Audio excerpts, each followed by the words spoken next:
बड़ी खबर भोपाल से। 2 चरणों में कर्ज माफी की तैयारी में है सरकार। पहले चरण में 20 लाख किसानों का कर्ज माफ होगा और 6,000 करोड़ का ये पूरा कर्ज होगा। दूसरे चरण में 36 लाख किसानों का कर्ज माफ होगा और ये होगा करीब 45,000 करोड़। 22 फरवरी से कर्ज माफी का पहला चरण शुरू हो जाएगा।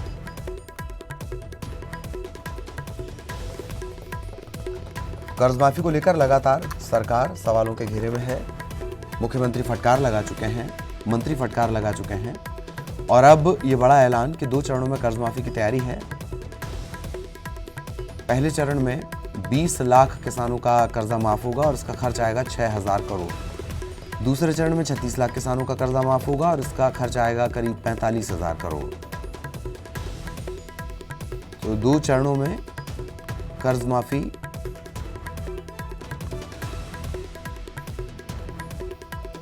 बाईस फरवरी से कर्ज माफी का पहला चरण शुरू हो जाएगा। पहले चरण में 20 लाख किसान हैं, 6,000 करोड़ का खर्च है। दूसरे चरण में 36 लाख किसान हैं और 45,000 करोड़ का कर्ज है। सहयोगी शरद इस वक्त हमारे साथ जुड़े हुए हैं, सीधा आपको भोपाल लिए चलते हैं। शरद, थोड़ा सा पहले तो ये बताइए कि किस तरीके से पूरा कर्ज माफी होगी। दूसरा कि जो अमाउंट है, पहली बार 6,000 करोड़ और दूसरी बार 45,000 करोड़, क्या ये दोनों जो चरण हैं इसमें कोई और खास क्राइटेरिया भी डिसाइडेड किया गया है? खर्च दोनों का बहुत ज्यादा फर्क है दोनों में एक्चुअली। शरद, को जितना कम करने की कोशिश की जाती है, लेकिन जब इस तरह के शिक्षित अधिकारियों पर जब इस तरह की चीजें आती है तो उसका क्या प्रभाव? हाँ बिल्कुल, देखिए ये दरअसल 2 चरणों में बात सामने निकल के आ रही है कि सरकार 2 चरणों में कर्ज माफी करेगी, क्योंकि कर्ज माफी की प्रक्रिया 22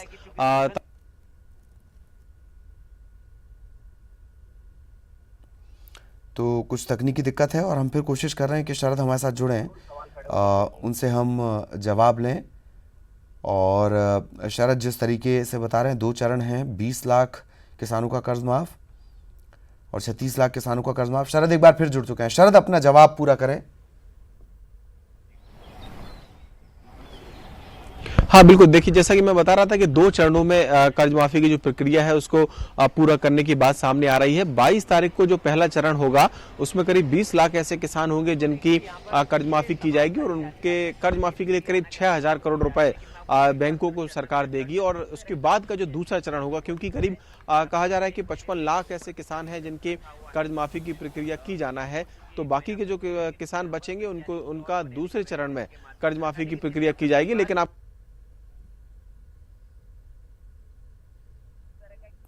जो है जगा दिया गया है खुद राजेंद्र कुमार मिश्र के माध्यम से कि चलिए, कोई तकनीकी दिक्कत है, लेकिन इस बड़ी खबर पर लगातार नजर बनी हुई है कि कर्ज माफी 2 चरणों में होनी है। दरअसल सरकार पर बहुत दबाव भी है, इसे लेकर विपक्ष लगातार दबाव बना रहा है।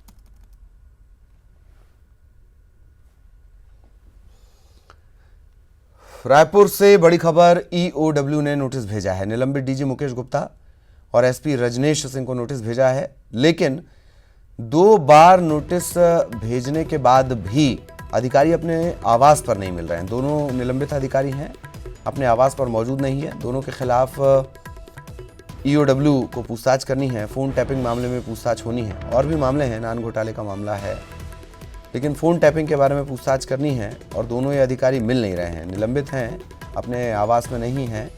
ईओडब्ल्यू एसपी इंदिरा कल्याण एलसेला ने इस बात की जानकारी दी है। सहयोगी राघवेंद्र साहू इस वक्त हमारे साथ जुड़े हुए हैं। राघवेंद्र, पूरी जानकारी, ये बहुत अजीब, मतलब ये तरीका बड़ा कॉमन तरीका है कि जब नोटिस आए तो घर पे ना रहा जाए।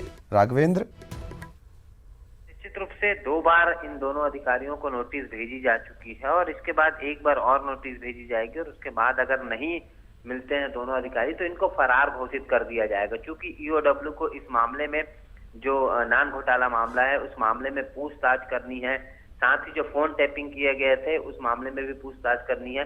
इस तरह से 2 मामले ईओडब्ल्यू ने दर्ज किए हैं मुकेश गुप्ता और रजनेश सिंह के खिलाफ, और दोनों ही अधिकारियों को पूछताछ के लिए तलब करना चाह रही है। लेकिन जिस तरह से ये दोनों अधिकारी घर पर नहीं मिल रहे हैं, फरार बताए जा रहे हैं, तो जाहिर है कि कहीं ना कहीं ईओडब्ल्यू की जो पूछताछ है, जांच है, वो बाधित हो रही है। अब चूंकि 2 बार नोटिस दिया जा चुका है, एक बार और नोटिस दिया जाएगा और उसके बाद फिर इनको ऑफिशियली ईओडब्ल्यू की तरफ से फरार घोषित किया जाएगा और एक तरीके से कहीं ना कहीं कार्रवाई के लिए जो है, गिरफ्तारी के लिए भी ईओडब्ल्यू के द्वारा लिखा जा सकता है। जी राघवेंद्र, अगर मैं गलत नहीं हूं तो नान घोटाले से इतर ये फोन टैपिंग का मामला होगा, पूरी पूछताछ इसमें फोन टैपिंग को लेकर ही होगी।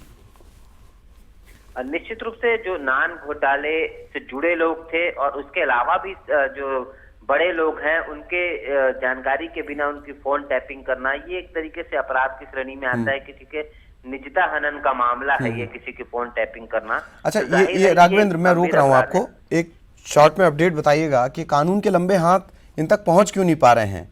ये तो तमाम जगहों पर नजर आ रहे थे। निश्चित रूप से ललित, आपका सवाल एकदम सही है और पुलिस के बड़े अधिकारी हैं, और जब जिनके ऊपर कानून के पालन की जिम्मेदारी होती है, अगर इनको लगता है कि ये कहीं से गलत नहीं है, तो इन अधिकारियों को निश्चित रूप से सामने आना चाहिए। क्योंकि बड़े अधिकारी हैं और भले ही बदलापुर की राजनीति प्रदेश में इस वक्त जो है कही जा रही है, जुमले उछाले जा रहे हैं, लेकिन जिस तरीके के बड़े अधिकारी माने जाते हैं मुकेश गुप्ता, इसी तरीके के तेज तर्रार वो खुद माने जाते थे कि कार्रवाइयों को लेकर, और अब वो खुद फरार है। तो ये राघवेंद्र, आपने बहुत अच्छी बात याद दिला दी मुझे कि अपने इंटेलिजेंस के तजुर्बे का अच्छा इस्तेमाल कर रहे हैं मुकेश गुप्ता। बहुत बहुत धन्यवाद राघवेंद्र, कम वक्त है, धन्यवाद आपका।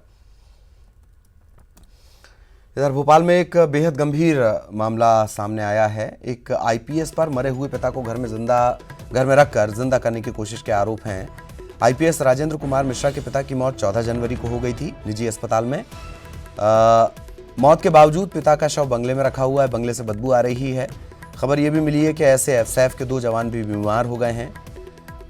हमने कोशिश की कि आईपीएस से हम उनके पिता के बारे में पूछें, तो उन्होंने कहा कि पिता बीमार हैं, क्रिटिकल हैं, उनका इलाज चल रहा है।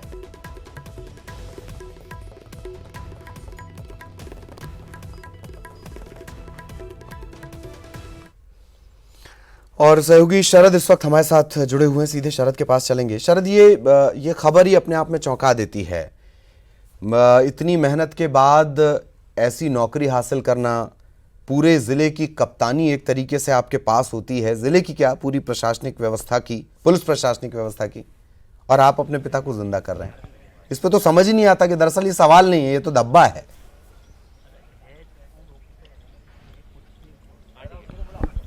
देखिए ललित, मैं इसमें एक बात और जोड़ना चाहता हूं कि ये इन सब बातों से इतर क्या ये एक ऐसी मानसिक स्थिति है जिसको आईपीएस को जिसने घेर लिया है, इसे अंधविश्वास भी कह सकते हैं, इसे कई सारे नाम घोर अवसाद आप कहना चाह रहे हैं। जो भी नाम दें, ये घटना बेहद ही अपने आप में चौंकाने वाली है।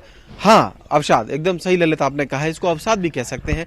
मैं इस वक्त उसी D7 बंगले में खड़ा हूँ, 74 बंगले का ये बंगला है, और यहाँ मैं आपको अंदर का नजारा दिखाना चाहता हूँ। जो सुरक्षा कर्मी मौजूद हैं, हमने कई बार उनसे ये बात करने की कोशिश की है कि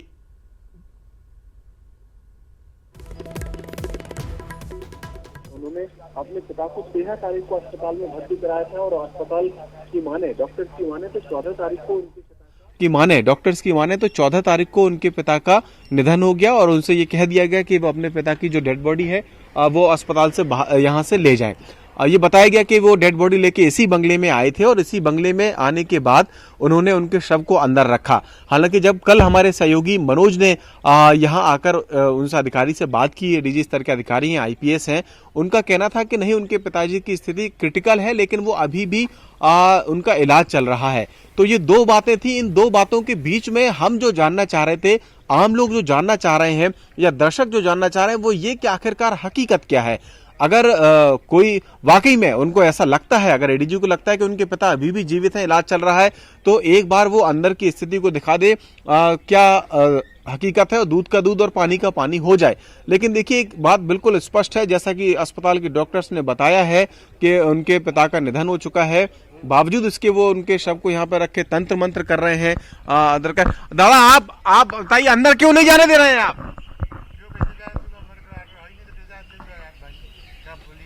आप इधर आइए एक बार। बोलिए, आप अंदर क्यों नहीं जाने दे रहे हैं? कैसे जाने दूं? मेरे क्वार्टर नहीं है तो कैसे जाने दूं अंदर? अरे तो ये तो बताया जा रहा है ना कि उन्होंने शव रखा हुआ है, तो इतनी गंभीर बात है, ये तो बहुत बड़ी बात है। मैं क्या करूं इसमें? नहीं हाँ, क्या बोले? इनको आदेश क्या, ऑर्डर क्या मिला है? मैंने तो आज आया। अच्छा, आप ये बताइए कि इलाज चल रहा है? अब मेरे को नहीं पता ये अच्छा, ये बताइए आपसे क्या कहा गया है? आपसे हमसे कुछ नहीं बोला गया। अच्छा, 2 जवान हमने कुछ बीमार हो बोला गए तो थे होगा एसएफ के। हमसे नहीं, हम तो आज आए हैं। मेरे को क्या पता यार भाई बोस, हम क्या कर सकते हैं? बोलिए, हम तो आज ड्यूटी में आया हूँ। आप, अच्छा, जो बाकी के जवान थे वो चले गए हैं? बदलती रहती है गार्ड, डेली गार्ड बदलती रहती अच्छा, कोई बास वगैरह आ रही है, बदबू आ रही है? है। मैं तो आया हम सुबह सब आया 6 बजे से, मेरे को पता नहीं 6 बजे से ड्यूटी है। अच्छा, आपको यहाँ कुछ असहज नहीं लग रहा है? कुछ परेशानी नहीं हो रही, बदबू वगैरह? अरे भाई, तो मैं कब का हम तो गेट पर आता हूँ, मेरे को क्या मालूम उधर क्या क्या मेरे को पता नहीं। गेट पे तो रहते हैं, तो अंदर से बदबू तो आती ही है ना, आपको कोई परेशानी तो होती ही है। मैं तो अंदर जाता ही नहीं, मेरे को क्या मालूम। देखिए, आपको मालूम है पुलिस अगर इंक्वायरी करेगी, पुलिस आएगी तो फिर सबसे पूछताछ करेगी। आप सच बता दीजिए, हम कह रहे हैं आप सच बता दीजिए। तो हम क्या बात है, मेरे को नॉलेज नहीं, हमको बातें नहीं, हमको हम तो आज चलो, बदबू आ रही कि नहीं, इतना तो बताओ। आप अंदर जाके देख तो लीजिए एक बार क्या। मैं अंदर नहीं जा रहा, मेरा अंदर काम है ही नहीं। मेरे को अंदर कैसे जाऊंगा? बंगले के अंदर मेरी बाहर ड्यूटी रहती है, मैं कहीं जाऊंगा अंदर? बाहर तो बंगले में तो है ना, इतना भी बाहर थोड़े, आप बंगले के अंदर तो है ही नहीं। मैं अंदर नहीं जा सकता, मैं अंदर ड्यूटी नहीं है मेरे कम। अच्छा साहब, बोले क्या इनको? एक और यहाँ पर व्यक्ति खड़े हुए हैं, हालांकि ललित मैं बता दूं, हम अब वो कुछ बोलने को तैयार नहीं है। हमने आज आया है यार भाई, आज आए हैं जी। अच्छा, ये बताएं, वो जो आ रही थी खबर के अंदर बॉडी है, तो कहाँ रखी हुई बॉडी? मेरे को फिर मेरे को क्या पता? क्यों नहीं जाने दे रहे हैं? आप एक बार अंदर जाने दीजिए ना। मैं तो अंदर कैसे जाऊँ? मेरे को ऑर्डर नहीं है तो कैसे जाऊँ? इतनी बड़ी बात हो गई, इतनी बड़ी घटना हुई, आपको मालूम है सारे। आप सब लोगों को नहीं नहीं, हमको ऑर्डर नहीं। बहुत गंभीर बात है, आपको मालूम है किसी के। तो आप देख सकते हैं कि अंदर जो स्टाफ है वो स्टाफ ही देखिए, तो अंदर के जो तस्वीर है मैं आपको बता दूं, वो अंदर जाने नहीं दे रहे हैं। मामला इंगित करता है कि जादू। तो ये कुल मिला के ये स्थिति बनी हुई है कि जिसके तहत आप देख सकते हैं कि अंदर के लिए उन्होंने साफ मना किया हुआ है, लेकिन तस्वीरें अभी भी कहीं ना कहीं कई सवाल खड़े कर रही हैं। और जिस तरीके का प्रतिबंध बार बार अंदर जाने को लेकर लगाया गया है कि अंदर नहीं जाने दे रहे हैं, इससे और सवाल खड़े होते हैं। अब कहीं ना कहीं ललित, ये वक्त आ गया है कि पुलिस इस पूरे मामले में दखल दे, पुलिस आए यहाँ पर और अंदर की हकीकत को बाहर लाया जाए। जी, ये तमाम लोग भी तैनात हैं। एक बात और है कि आपने अवसाद का जिक्र किया, मैं इससे ऊपर आपको लेकर जाना चाह रहा हूं कि दिल्ली का जो बुराड़ी केस है, उसने इन मान्यताओं को बदल दिया है कि पढ़ा लिखा आदमी टोने टोटके, जादू, तंत्र मंत्र, इन पर भरोसा नहीं करेगा। पिछले 1 साल में वो वाकई बड़े हैं कि लोगों ने डेड बॉडी को रख लिया, अपने पास रख लिया, मम्मी बनाने की कोशिश की। क्या ऐसा कुछ भी है?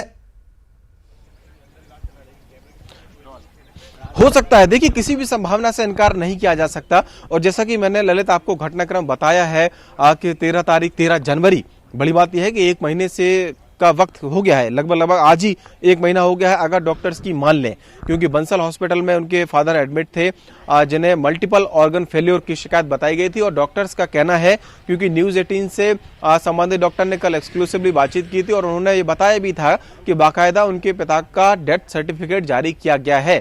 बावजूद इसके जो IPS हैं मिश्रा, वो ये मान रहे हैं कि उनके पिता की अभी डेथ नहीं हुई है, वो उनका इलाज कर रहे हैं। लेकिन ये एक कैसा इलाज है जो बंगले के अंदर बंद कमरे में चल रहा है, और जब डॉक्टर ये कह चुके हैं कि वो डेथ सर्टिफिकेट दे चुके हैं, तो फिर कहीं ना कहीं ये शक गहरा जाता है कि ये अवसाद और ये तंत्र मंत्र, इस तरीके की जो बातें हैं, एक बात और, वो कहीं ना कहीं इस बंगले के अंदर घर कर जी, रही जी, हैं। एक बात और बड़ा इंपॉर्टेंट है ये सवाल कि एक तरफ कानून व्यवस्था का दबाव है, दूसरी तरफ एक IPS की इस तरीके की मनोदशा है, और तीसरी तरफ कि अफसरों को इसमें हस्तक्षेप करना पड़ेगा, वरना बहुत गलत और बुरा मैसेज जाएगा। यह तय है पुलिसिंग के लिहाज से। हाँ, बिल्कुल करना पड़ेगा। और वाकई यही बात हम कह भी रहे थे कि अब ये बिल्कुल सही वक्त अब बात निकल के सामने आ गई है, क्योंकि पहले जानकारी ही नहीं थी, लेकिन मीडिया के जरिए अगर बात सामने आई है तो अब ये बेहद जरूरी है कि पुलिस इस पूरे मामले में दखल दे, अधिकारी यहाँ पहुंचे, बंगले की सर्चिंग की जाए। और अगर ऐसा कुछ है जैसा कि रिपोर्ट्स में आ रहा है और हम भी बता रहे हैं, तथ्य जो बात कह रहे हैं, अगर उसमें सच्चाई है, और जो लग भी रहा है कि वही सच है, क्योंकि डॉक्टर्स ने प्रमाणित कर दिया है और छुपाने की कोशिश की जा रही है, अंदर जाने की कोशिश नहीं की जा रही। हालांकि एक तर्क अगर मान भी लें जो अधिकारी कह रहे हैं कि उनके वो इलाज कर रहे हैं, तो फिर वो भी बात सामने आ जाए, पुलिस आके जी। दखल दे, अंदर सर्चिंग करे जी, जी। और पूरी स्थिति स्पष्ट हो जाए। चलिए आप तस्वीरों पर लगातार नजर बनाए रखिएगा। इस वक्त हम आपको धन्यवाद कह रहे हैं और एक बड़ी खबर का रुख करेंगे। दिल्ली से मिल रही, दिल्ली के नारायण में एक फैक्ट्री में भीषण आग लगी है। आपको याद दिला दें कि इससे ठीक पहले वो तस्वीरें माफ कीजिएगा, नारायणा, दिल्ली के नारायणा में आग लगी हुई है और इससे ठीक पहले हमने वो तस्वीरें भी आपको दिखाई कि अर्पित होटल में आग लगी थी, 15 लोगों की जान उसमें चली गई थी। अलग अलग आंकड़े आए थे, हालांकि कुछ लोग गंभीर थे। और अब वहीं पर दिल्ली में ही नारायणा में एक फैक्ट्री में भीषण आग लगी है। लगातार उस पर काबू पाने की कोशिश की जा रही है। दोनों ही वाकयों में एक समानता है कि अल सुबह ये आग लगी है। ये फायर ब्रिगेड, दमकलें पहुंच चुकी हैं, फायर फाइटर्स पहुंच चुके हैं। लगातार आग पर काबू पाने की कोशिश की जा रही है। राहत और बचाव का काम चल रहा है और ये इस वक्त हम आपको दिखा रहे हैं, तस्वीरें दिखा रहे हैं। आग लगी हुई है और काबू पाने की कोशिश लगातार जारी है। एक फैक्ट्री है नारायणा इलाके में, दिल्ली के नारायणा इलाके में एक फैक्ट्री में आग लगी हुई है। यह आग थोड़ा सा आपको अजीब भी लगेगी कि रह रहकर ये भड़क